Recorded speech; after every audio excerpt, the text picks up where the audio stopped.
दोस्तों, love hacker कहानी के 21वें एपिसोड में आपका हार्दिक स्वागत है। अगर आप पहली बार आए हैं तो चैनल को सब्सक्राइब करके बेल आइकन जरूर दबा लें, जिससे अगली वीडियो की नोटिफिकेशन आप तक पहुंच जाए। वीडियो को ज़्यादा से ज़्यादा शेयर करें और एक प्यारा सा कमेंट करके हमें ज़रूर बताएं कि आप लोग कहां से हमारी वीडियो देखते हैं। प्यारा सा एक लाइक भी ज़रूर कर दें। चलिए शुरू करते हैं लव हैकर एपिसोड नंबर 21। रात में बारिश के मौसम से आरोही बहुत ज़्यादा डर गई थी। तभी कार्तिक जब अंदर आया तो आरोही को वो शांत करवाने की कोशिश कर रहा था, लेकिन आरोही उससे गुस्सा हो गई थी। आरोही ने रोते रोते कहा, इससे तो अच्छा है हम अलग ही हो जाएं।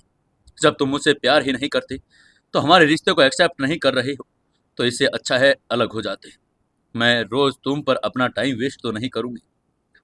लेकिन कार्तिक जानता था कि आरोही सब कुछ गुस्से और नाराजगी में कह रही है, इसलिए उसने आरोही को संभालने की कोशिश करते हुए अपनी तरफ खींचा और गले लगा लिया।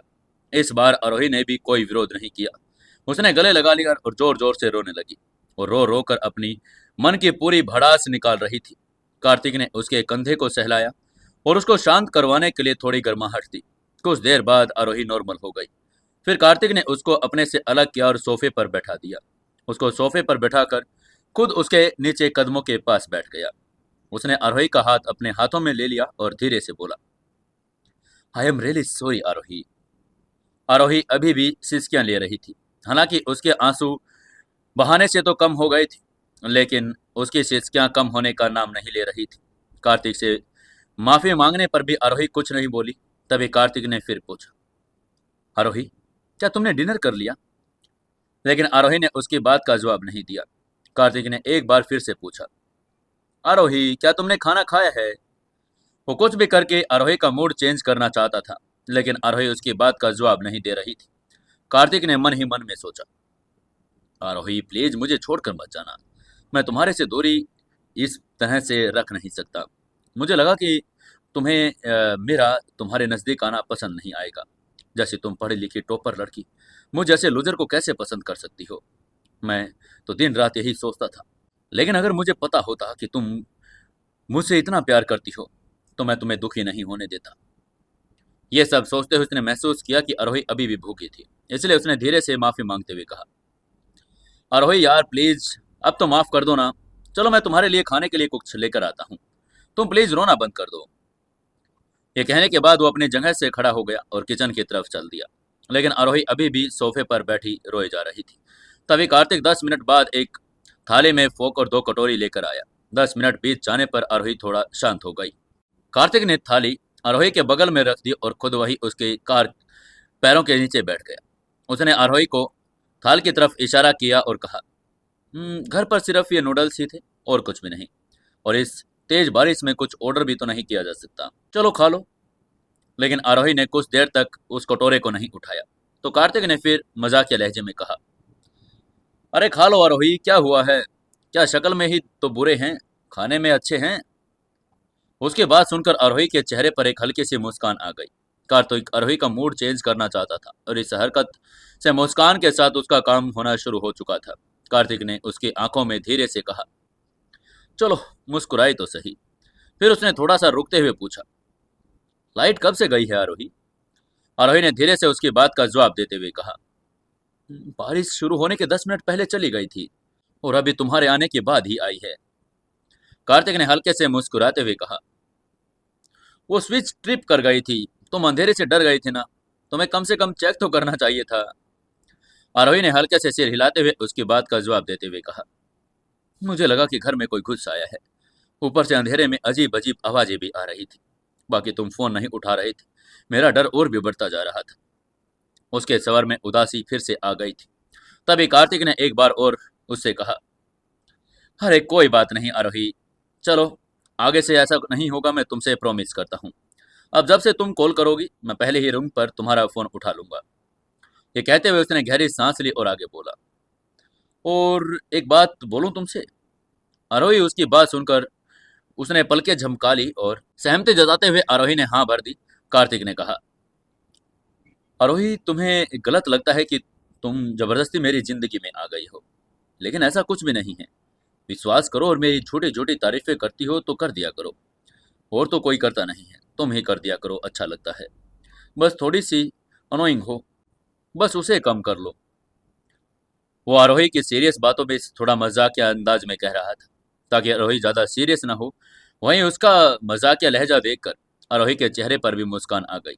उसको ऐसे मुस्कुराता देखकर कार्तिक ने आगे कहा, वैसे आज तुम बड़ी डरावनी लग रही थी। मैं तो बुरी तरह से डर गया था तुम्हें देखकर। उसकी बात सुनकर आरोही ने उसे थोड़ा सा घूरते हुए देखा। उसके नाराजगी भरी आंखों को देखते ही कार्तिक ने तुरंत माफी मांग ली। अरे सॉरी यार, मजाक कर रहा हूँ। फिर उसने कहते हुए नूडल्स की कटोरी उठाई और आरोही के सामने करते हुए खाने का इशारा किया। तभी आरोही ने भी उसको नीचे जमीन से उठकर बगल में सोफे बैठने का इशारा किया और कहा, अरे ऊपर आ जाओ, चलो तुम भी खा लो। उसकी बात सुनकर कार्तिक के ने हल्के से मुस्कुराते हुए नूडल्स उठाए और कहा, चलो ये एक बाइट लो। उसकी बात सुनकर आरोही ने कोई ज्यादा बहस नहीं की। चुपचाप उसके हाथ से आरोही ने पकड़कर खाना शुरू कर लिया। तभी आरोही ने उससे कहा, अरे तुम भी तो खा लो। कार्तिक ने तुरंत उसके हाथ से नूडल्स लिए और खाने शुरू कर दिए। आरोही जब नूडल्स को टेस्ट कर रही थी तो उसे अच्छे लगे। वो जल्दी जल्दी पूरा कटोरा खत्म कर गई। कार्तिक अभी भी नूडल्स खा रहा था और ऐसे उसको नूडल्स खाता देखकर आरोही को और भी ज्यादा भूख लगने लगी थी। इसलिए उसने अपना दोबारा से फोग उठाया और उस कटोरे से भी नूडल्स खाने शुरू कर दिए। उसकी हरकत देखकर कार्तिक हल्के से मुस्कुरा पड़ा, जिसको दोनों ने आधा आधा करके अपने मुंह में ले लिया। दोनों ने जब नूडल्स को अंदर खींचा तो एक नूडल्स दोनों के बीच में ब्रिज बन गया था। ये देखते ही आरोही का चेहरा शर्म से भर गया। वो बिल्कुल टमाटर की तरह लाल होते जा रही थी।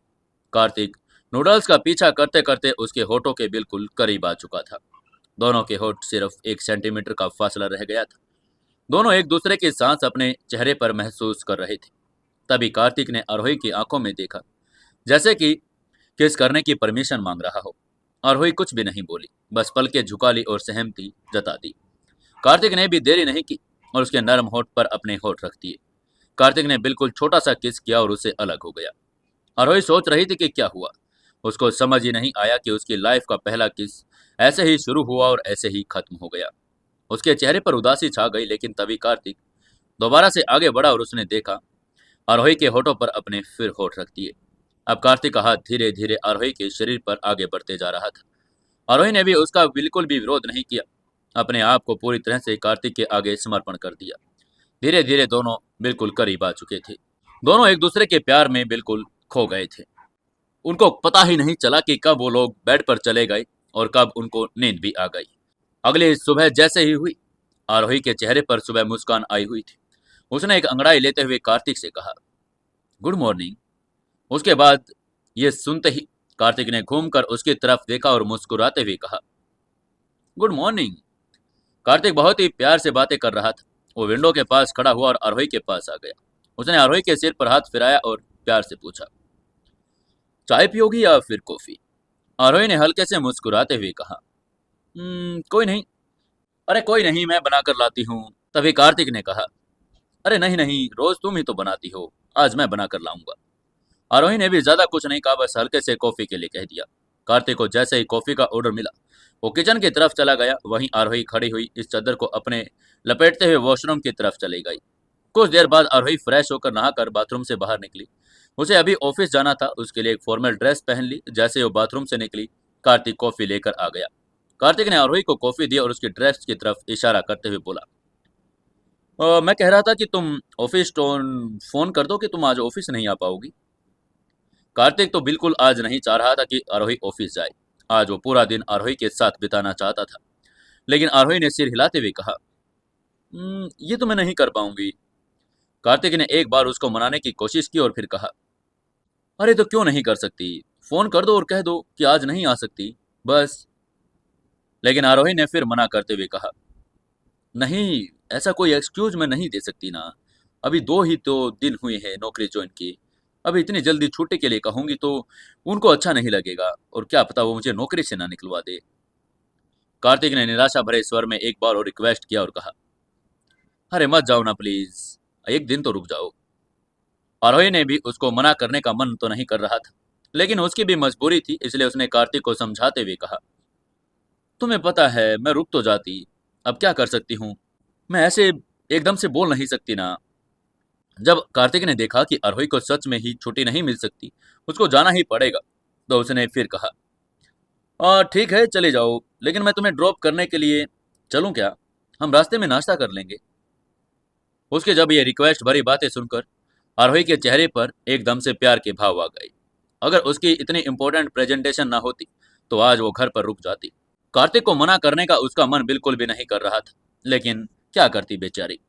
लेकिन अगर वो साथ जाने के लिए तैयार हो सकती थी तो उसको लेकर जाने के लिए तैयार थी। लेकिन साथ में उसको हैरानी हो रही थी। उसने हैरान होते हुए कार्तिक से पूछा, तुम मुझे ड्रॉप करने के लिए अपना बिस्तर छोड़कर जाओगे क्या? ये कहते हुए उसने थोड़ा हंसते हुए फिर कहा, अभी तो तुम्हारी आधी रात हुई ना, इसलिए। लेकिन कार्तिक ने आगे से कुछ ऐसा कहा जिसको सुनकर आरोही और भी ज्यादा एकदम बेचैन हो गई। कार्तिक ने उसकी आंखों में देखते हुए कहा, अभी तो नींद खुली है, अभी मैं जाग गया हूँ, और अब तुम्हें शिकायत करने का मौका नहीं दूंगा। चलो जल्दी से रेडी हो जाओ, फिर हम चलते हैं, नाश्ता करेंगे, मैं तुम्हें ऑफिस ड्रॉप कर दूंगा। आरोही उसके जागने और आंख खुलने वाली बात सुनकर दंग रह गई थी। वो समझ गई थी कि कार्तिक क्या कहना चाह रहा है। उसके पास कार्तिक की किसी भी बात का जवाब देने के लिए कोई शब्द नहीं था। वो अवाक होकर कार्तिक की तरफ देखते रही। जब आरोही कुछ देर के लिए कुछ नहीं बोली तो कार्तिक ने कहा, अब तैयार भी हो जाओ यार, जल्दी से भूख लगी है, अगर बीच में नाश्ता करेंगे तो कहीं तुम्हें लेट ना हो जाए। वहीं उसकी बात सुनकर आरोही का मुंह खुला का खुला रह गया। उसको साथ ही थोड़ी शर्म भी आ रही थी। शर्म के मारे वो लाल होती जा रही थी। उसने शर्म में ब्लश करते हुए बिस्तर पर पड़ा तकिया उठाकर कार्तिक को मारते हुए कहा, तुम क्या जल्दी जल्दी कर रहे हो, चल भी तो रही है ना। लेकिन कार्तिक आगे से कुछ नहीं बोला। वो बस उसको देख कर मुस्कुराए ही जा रहा था। ऐसे हंसी मजाक में दोनों ने कॉफी पी और ऑफिस के लिए तैयार हो गए। दोनों ने रास्ते में मॉर्निंग कैफे में नाश्ता किया और आरोही को ऑफिस की बिल्डिंग के बाहर वो छोड़ दिया। आरोही ने कार्तिक की बाइक के नीचे उतरते हुए शुक्रिया अदा किया और कहा, थैंक यू कार्तिक। ये कहते हुए कार्तिक के सामने आकर खड़ी हो गई। कार्तिक ने अपनी बाइक को एक साइड पर पार्क किया और आरोही की तरफ देखते हुए कहा, देख लो, तुम अब भी छुट्टी के लिए मना कर सकती हो, मौसम इतना अच्छा है, कई लॉन्ग ड्राइव पर चलेंगे। लेकिन आरोही ने भोला सा चेहरा बनाते हुए कहा, अरे यार तुम समझ क्यों नहीं रहे, सच में आज जरूरी चीजें करनी है, लेकिन अगर ऐसा नहीं होता तो मैं पक्का छुट्टी ले लेती। कोई बात नहीं, हम संडे को कुछ प्लान करेंगे ना, तुम चिंता क्यों कर रहे हो। ये कहने के बाद वो अपने ऑफिस की बिल्डिंग की तरफ जाने लगी। लेकिन तभी कार्तिक ने उसको पीछे से आवाज लगते हुए कहा, बस इतना ही। तभी कार्तिक ने अपने हाथों से दिल बनाते हुए उसको बीच से तोड़ दिया। आरोही न्यूज के इशारों को समझते हुए बोली, ओह दिल टूट गया। कार्तिक ने उसकी बात सुनकर सिर हिला दिया। तभी आरोही ने मुस्कुराते हुए कहा, कोई बात नहीं, टूट कर है तो मेरा ही, तुम चिंता मत करो, मैं इसका बहुत ख्याल रखूंगा।